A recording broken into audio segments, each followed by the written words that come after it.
I started YouTube at 52. Here's what I've learned. By the way, this video was inspired by another creator named Lisa who did a similar video, which I will link below. Watching Lisa's video got me thinking about my own YouTube journey over the past 8 years. And one thing's for sure, my path was completely different than hers. I have 3 channels that have been fairly successful, top 2 to 3% of active channels. I'm going to look back at what I learned from each of them and share those lessons, plus a few more nuggets that I've picked up, including the last one that terrifies everybody. Channel number 1, learning what YouTube actually is. My OG channel is from 2006, but I didn't start seriously posting until 2018. I started it because I was going on this epic 30-day backpack trip and I wanted to document it for myself and others who might be thinking about taking a trip like that, or for those who can't travel but like to do so vicariously through others on YouTube. All I had to start with was this crappy old cell phone. I think it was a OnePlus 7T. I had a MacBook with iMovie, and that's it. So modeling other successful YouTubers in my niche, I muddled through learning to film, edit, post, do thumbnails, titles, hooks. Everything was a mess. I felt like such an imposter. I couldn't even call myself a YouTuber. But with each video I put out, I learned the craft a little bit more and built subscribers over time. Back then, subscribers counted more, but now it's really more of a vanity metric. They don't define your reach. Who's watched you recently is much more important because YouTube is a recommendation engine, not a subscription service. And every new video is a reset considered on its own merits against whatever else is out there at the time. YouTube doesn't push videos for creators, it pulls videos for viewers. Nothing happens until a viewer shows up. So your job is to be the thing they want to watch next, that thing they can't scroll past, that thing that resonates so deeply when they watch it that they just want more and more and more and more. Ideally, you want to create a bingeable series where the stakes are high and the viewers are invested, because binge watching is the holy grail of growth on YouTube. And I learned this early by watching a lot of other YouTubers in the travel space. But nothing prepared me for the curveball that the platform threw me next. Channel number 2, knowing when to start over. Once I started posting regularly in 2018, I muscled through those cringy first videos, improved my skills, and got myself monetized in only 9 months. But it wasn't because of my backpacking content. It was my practice content that was stealing the show. Prior to my epic trip, I'd started uploading lifestyle videos about living in Puerto Rico, where I lived at the time. And while I was out on the trail, one of these videos blew up the entire channel.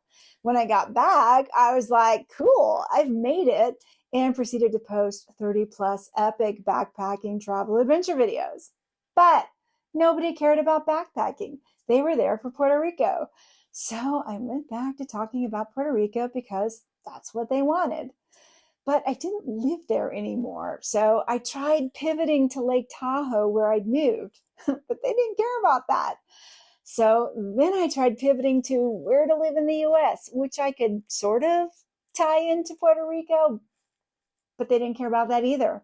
All they cared about was Puerto Rico. I got so frustrated, I made the very hard choice to abandon this 12,000 plus subscriber channel and start over with a completely new channel on a completely new topic, car camping, which I monetized in only 6 months and quickly grew to 8,500 plus subscribers because I knew the audience and what they wanted. I was approaching the topic in a uniquely fresh way, and it was fun for me. It was something I was truly enthusiastic about, which is incredibly important if you expect to last as a creator on this platform. That decision to pivot or start over is a tough one that many creators eventually face. So think about it like this. When people come to your pub on Fridays for their favorite beer, they're expecting to enjoy a really good beer. But if they come in and you're serving coffee, they're like, well, where the hell is my beer? I came for my beer.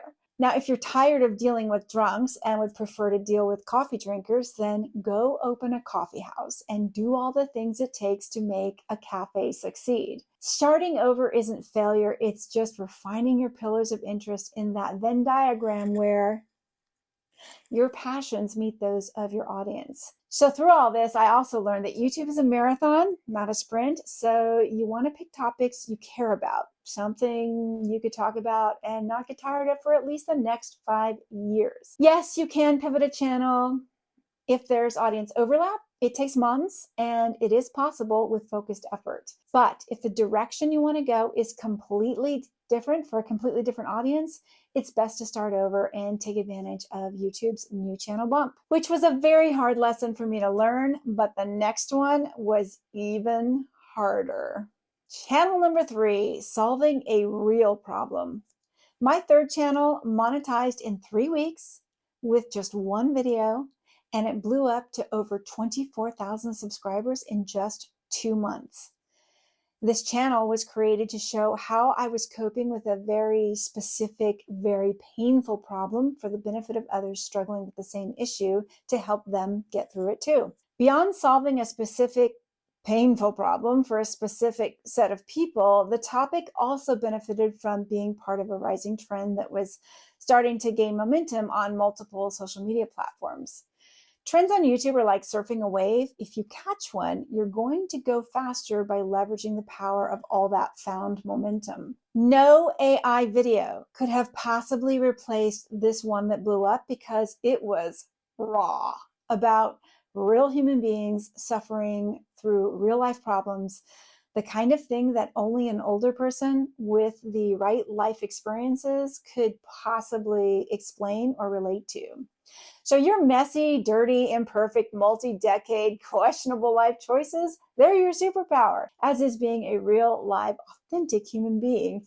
And it's why I don't worry so much about being replaced by AI as a coach.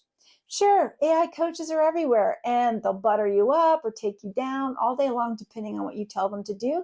And they can be very insightful, but they don't care. They can't care. They're software. Ones and zeros, giant probability machines.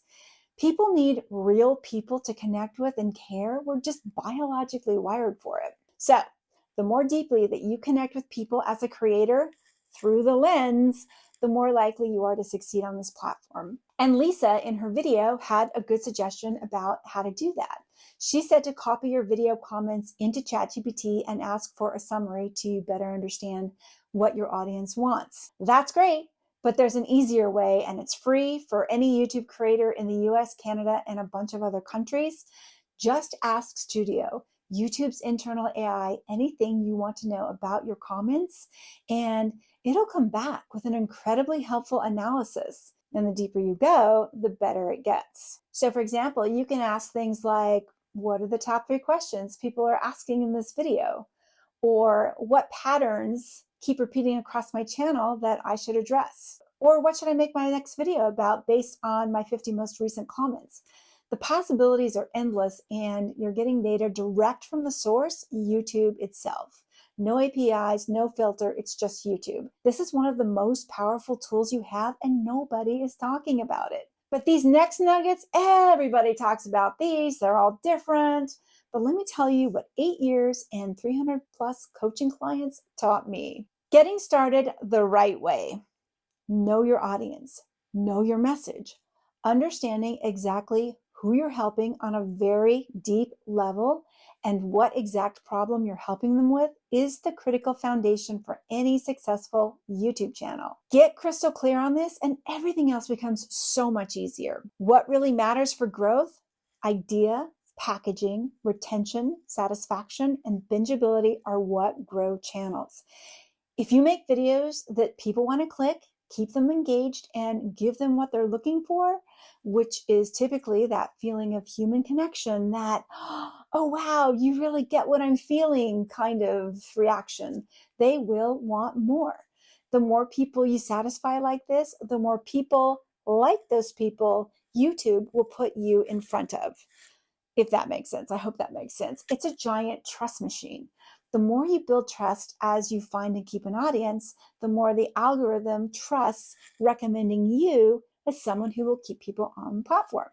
Because it's a business at the end of the day, and they need to keep people on the platform so that they can serve more ads and make more money. How long should your videos be? As long as it takes to educate or entertain a viewer as succinctly as possible, and not 1 second longer. For some, that means 5 minutes. For others, it means 45 minutes. It all depends on the creator, the topic, the competition, and the niche. On my first channel, the sweet spot was 10 to 12 minutes, but on my second channel, it was 16 to 20 minutes.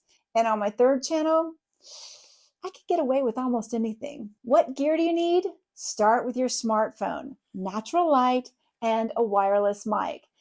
That last one is actually surprisingly important. YouTube's kind of funny in that viewers will tolerate bad visuals way more than they will bad sound. So it's worth it to spend 30 bucks or so on a wireless mic from Amazon. An inexpensive monopod is also absolutely worth it. Press record, go. You can edit on your phone or a laptop. Any editing software that you're comfortable with is fine. Be patient, give yourself time. You'll learn it if you just keep practicing. And while the tech can be intimidating for some, it's nothing compared to this next fear. What will people think? Growing a thick skin. Here's the thing. If you're going to put yourself online, people are going to criticize you. Sad, mean people are going to crap on your lawn, especially if it looks amazing. And Lisa's thank you for the engagement mindset is the healthy approach. In fact, the first time you actually get a mean comment, it's like a rite of passage on this platform. It means that you're making a difference. So celebrate it. If they're truly toxic, you can always hide them from your channel and never think about it again. Just stay focused on the problem you want to solve for the people who need it most. Keep posting, keep learning, enjoy the process. That's super important. And whatever you do, don't burn out. If you happen to have a channel where you're feeling stuck, I do weekly channel audit live streams. So if that sounds interesting, you can apply below. But if you're loving the YouTube journey so far and you're ready for some cold, hard truths about what it takes to actually succeed on this platform, I break it all down in this video here.